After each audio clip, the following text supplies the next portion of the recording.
మాస్టర్తో మాట మంతి కార్యక్రమానికి స్వాగతం. నేను మీ మాస్టర్ దుర్గా ప్రసాద్. ఈరోజు మనతో పాటు నీటి పారుదల మీద ఈ ప్రాజెక్టు మీద అవగాహనటువంటి లక్ష్మీనారాయణ గారు మనతో పాటు ఉన్నారు. సార్ నమస్కారం సార్.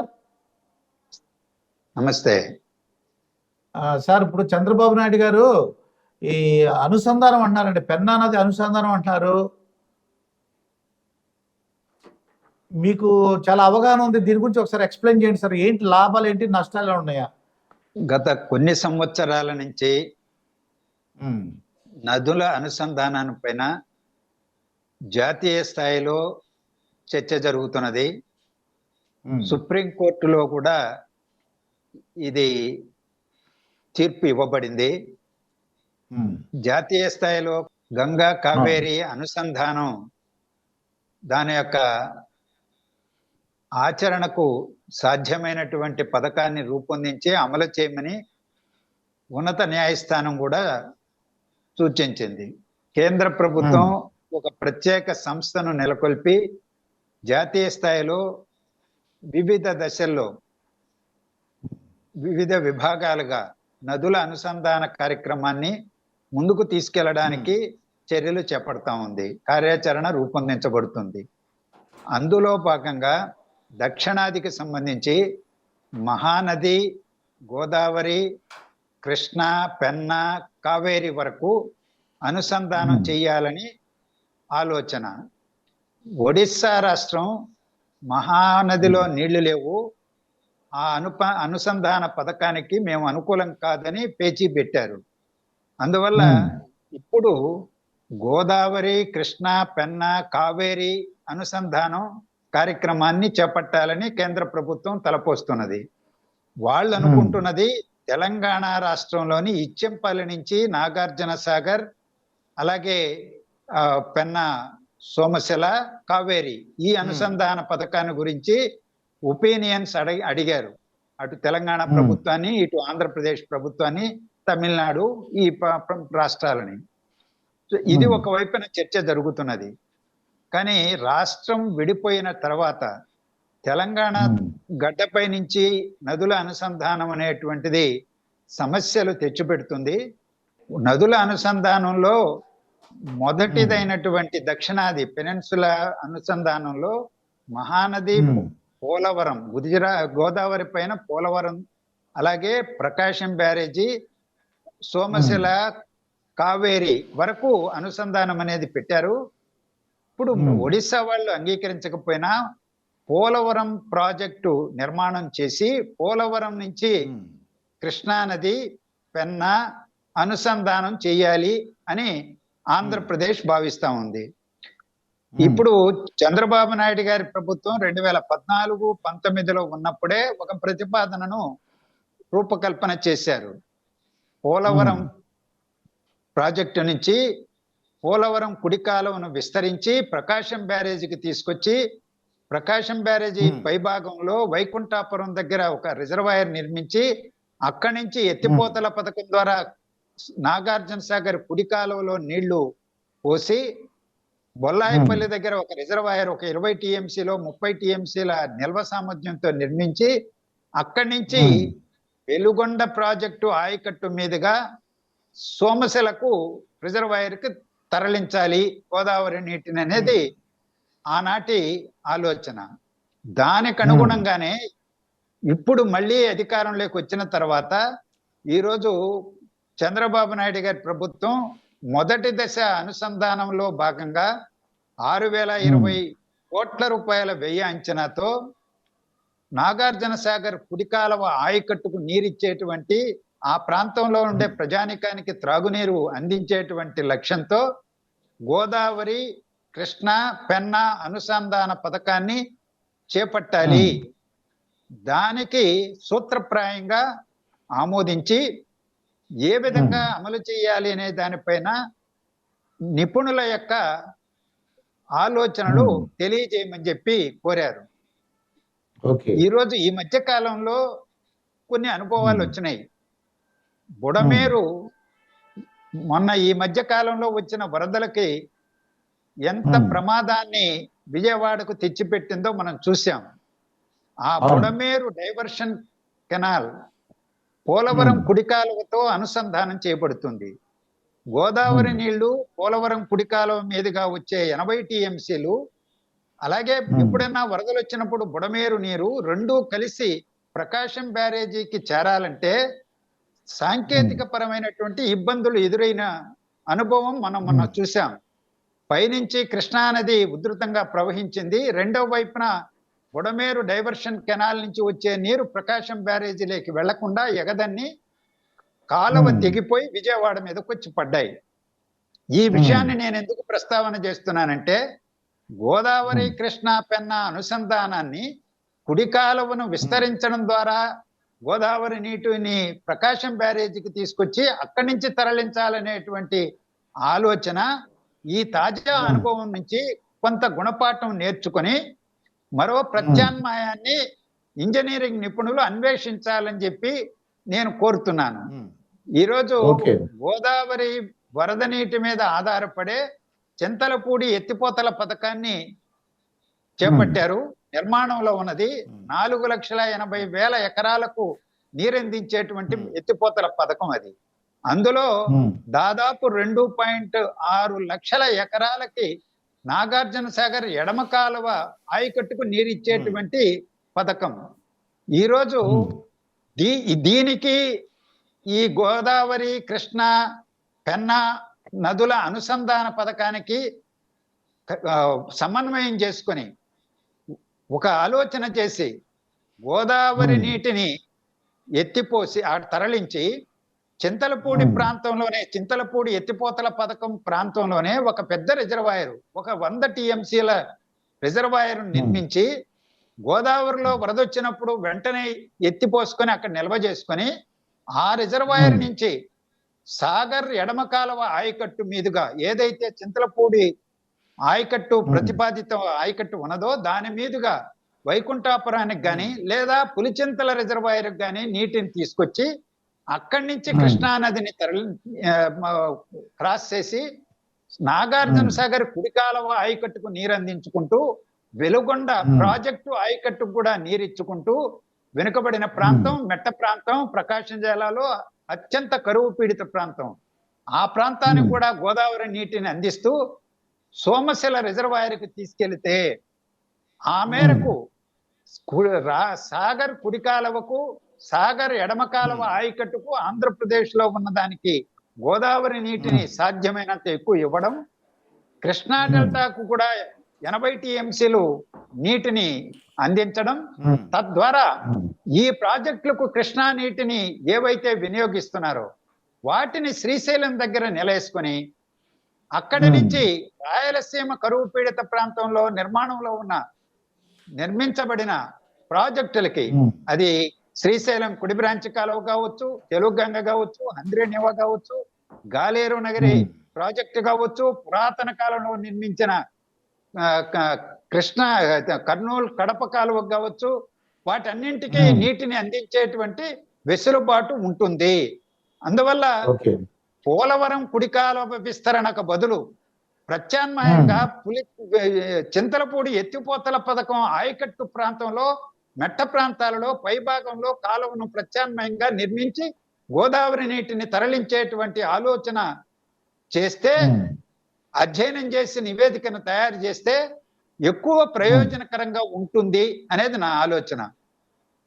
ఓకే అండి. అయితే ఇది సాధ్యం ఇప్పుడు ఒక 60,000 కోట్లు అవుతుందని అంటున్నారు ప్రాజెక్టు. 60,000 కోట్లు అవుతుందని చెప్పినటువంటిది కేంద్రం ఆలోచిస్తున్నటువంటి ప్రాజెక్టు. ఇచ్చెంపల్లి నుంచి నాగార్జున సాగర్, సోమశిల, కావేరి వరకు ఆ ప్రాజెక్టు అనుసంధాన పథకం అది వేరు ప్రతిపాదన. ఇక్కడ గోదావరి కృష్ణా పెన్నా వరకే ఆంధ్రప్రదేశ్ భూభాగంలో తలపెట్టినటువంటి నదుల అనుసంధాన పథకం. దీనికి మొదటి దశ 6,020 కోట్లు వ్యయ అంచనాగా చెప్పబడుతున్నది. గవర్నమెంటే అధికారికంగా వెల్లడించింది. అయితే లక్ష్మీనారాయణ గారు, ఇది అమలు అంటే చంద్రబాబు నాయుడు గారి మనసులో ఉన్నది ఇది సాధ్యమేనా, చేయించంటారు, ఎన్నాళ్ళు అవుతుంది అంటారు స్టార్ట్ చేస్తే? ఇది తప్పనిసరిగా సాధ్యం. పుష్కలంగా గోదావరిలో వరద కాలం వేల సంఖ్యలో వేల టీఎంసీల నీరు సముద్రం పాలవుతున్నది, నీరున్నది.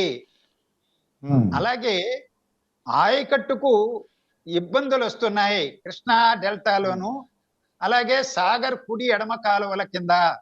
కారణం కృష్ణా నదిలో నీటికి ఇబ్బంది ఉన్నది.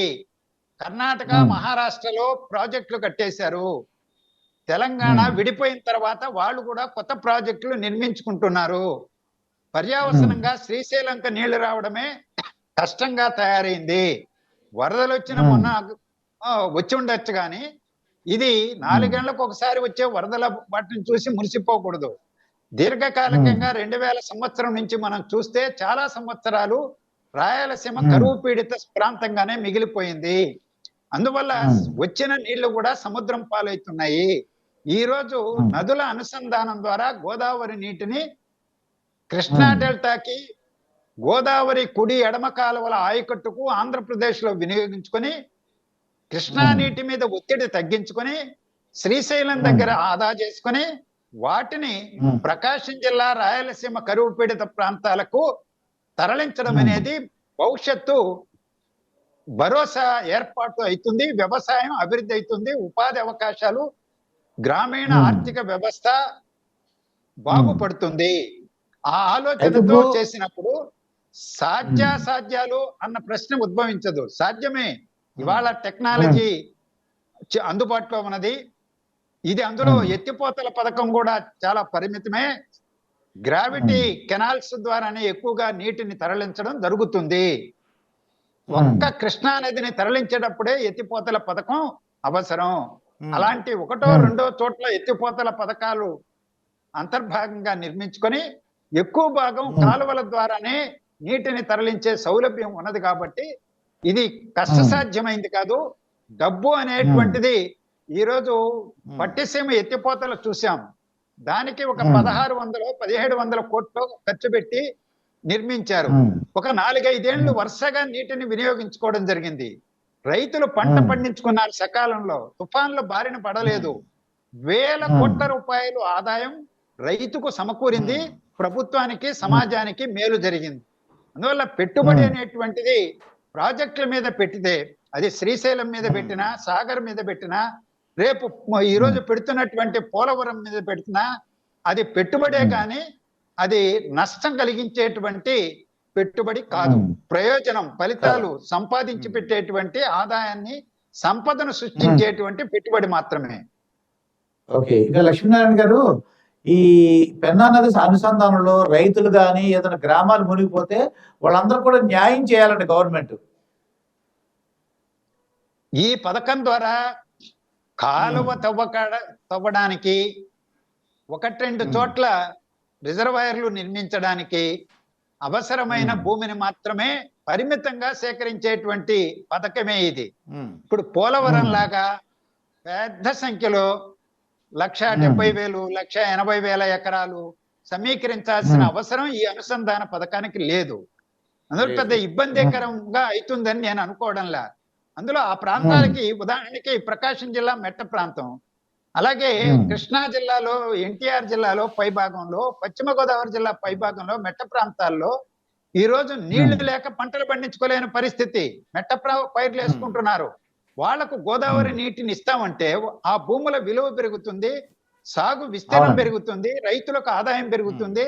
అలాంటి నేపథ్యంలో రైతులు ముందుకొచ్చి ఈ రోజు అమరావతి రాజధాని నిర్మాణానికి ఏ విధంగా ముందుకొచ్చి భూములు ఇచ్చారో ఆ విధంగా భూములు రైతులే ఇస్తారని నేను ఆశాభావంతో ఉన్నాను.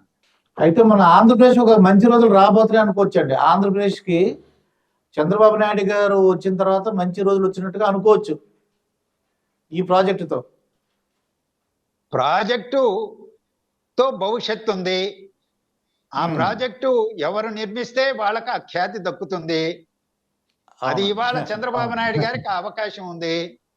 గత 5 సంవత్సరాల కాలంలో జగన్మోహన్ రెడ్డి గారికి ప్రజలు ఇచ్చారు. ఆయన సద్వినియోగం చేసుకోలేదు, దుర్వినియోగం చేసుకున్నాడు. పోలవరం ప్రాజెక్టునే సంక్షోభంలోకి నెట్టారు.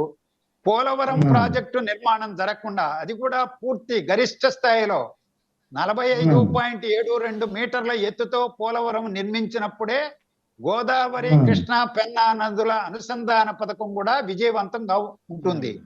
దాని ఎత్తు తగ్గిస్తే ఈ పథకం నిరుపయోగంగా మారిపోయే ప్రమాదం కూడా ఉన్నది. అందువల్ల జగన్మోహన్ రెడ్డి గారు దాని సంక్షోభంలోకి నెట్టిన వ్యక్తి. ఈరోజు చంద్రబాబు నాయుడు గారి ప్రభుత్వం, కూటమి ప్రభుత్వం ఆ సంక్షోభం నుంచి పోలవరంను రక్షించడంతో పాటు గోదావరి, కృష్ణా, పెన్నా అనుసంధాన పథకాన్ని కూడా సమాంతరంగా చేపట్టడానికి పూనుకుంటున్నది. కాబట్టి సత్ఫలితాలు ఉంటాయని నేను భావిస్తా ఉన్నాను. సుమారు ఇప్పుడు స్టార్ట్ చేశారు అనుకోండి సార్, ఈ సంవత్సరం 2025లో స్టార్ట్ చేశారు అనుకోండి, ఎన్ని సంవత్సరాలు పట్టొచ్చు అంటారు మీ అభిప్రాయం ప్రకారం, మీ ఐడియా ప్రకారం? అది రాజకీయ సంకల్పం మీద ఆధారపడి ఉంటుంది. బడ్జెట్ లో నిధులు కేటాయించాలి. ఆ నిధులను కేటాయించి వాటిని విడుదల చేసి కాంట్రాక్టు సంస్థలను నిర్ణయించుకొని వాళ్ళకు కూడా నిర్దిష్ట కాలంలో పనులు చేసే తరహాలో అమలు చేస్తే త్వరగా పూర్తవుతుంది. ఎందుకు ఈ మాట గట్టిగా చెప్తున్నానంటే, గాలేరు నగరి 35 సంవత్సరాల నుంచి నిర్మాణంలో ఉన్నది. ఎన్టీ రామారావు గారు శంకుస్థాపన చేశారు. ఆయన బ్రెయిన్ చైల్డ్ అది. కానీ ఇప్పటికి కూడా మొదటి దశ కూడా 90% పూర్తి కాల. 35,000 ఎకరాల ఆయకట్టు, ఇంకా 2,25,000 ఆయకట్టు ఉన్న రెండవ దశ అతిగతి లేకుండా ఉన్నది. అంటే నిధుల కేటాయింపు పైన, రాజకీయ సంకల్పం పైన కాంట్రాక్టు సంస్థలు బాధ్యతగా నిర్మాణాన్ని చేపడితే అది త్వరగా పూర్తవుతుంది. పట్టిసీమ చెప్పాను, ఏడాదిలోనే పూర్తి చేశారు. లేదా గాలేరు నగర్ చూస్తే 35 ఏళ్ళైనా పూర్తి గల ఇలా ఉంటుంది. అందువల్ల రాజకీయ సంకల్పం ముఖ్యం. నాకు తెలిసినంత రాజకీయ సంకల్పం ఉందండి. ఇప్పుడు మీరు చెప్పినట్టు కాంట్రాక్టర్లు తర్వాత ఆ డబ్బులు విడుదల చేస్తే ఒక 2-3 సంవత్సరాల్లో కంప్లీట్ అవుతుంది అనుకుంటున్నాను, 2-3 years లో. ఈరోజు ఆధునిక యంత్రాలు అందుబాటులో ఉన్నాయి. భూసేకరణ సమస్య పెద్దగా ఉండకపోవచ్చు. భూసేకరణకే ఎక్కువ కాలం పడుతుంటుంది. దాన్ని త్వరితగతిన పూర్తి చేసుకుని డిపిఆర్ సమగ్ర ప్రాజెక్టు నివేదికను రూపొందించుకొని అది కుడి కాలువ ద్వారానా లేదా మరో ప్రత్యామ్నాయ కాలువ ద్వారానా ఏంటి అనేది ఈరోజు అధ్యయనం చేయమంటున్నారు. ఆ అధ్యయన రిపోర్టును త్వరగా తయారు చేసుకోవాలి. దాన్ని అనుగుణంగా దాన్ని ఆమోదించిన తర్వాత సిడబ్ల్యూసి కేంద్ర జల సంఘం ఆమోదం పొందాలి. కొన్ని సాంకేతికపరమైనటువంటి ఈ పనులన్నీ పూర్తి చేసుకొని కార్యాచరణ త్వరగా పూర్తి కావడానికి చర్యలు చేపడితే త్వరగా ఫలితాలు వస్తాయి. 2 ఏళ్ల, 3 ఏళ్ల, 5 ఏళ్ల మనం ఇదమిద్దంగా ఇప్పుడు చెప్పగలిగినటువంటిది కాదు. ఇంకా డిపిఆర్ఏ తయారు కాలేదు. అయితే లక్ష్మీనారాయణ గారు మీరు చెప్పినట్టు ఈ అన్ని కూడా మనకి పరిస్థితులను సానుకూలంగా రాజకీయంగాను ఆ కాంట్రాక్ట్లు అందరూ కంప్లీట్ సహకరించి తొందరగా కంప్లీట్ అవ్వాలని కోరుకుందాం సార్. నమస్కారం సార్.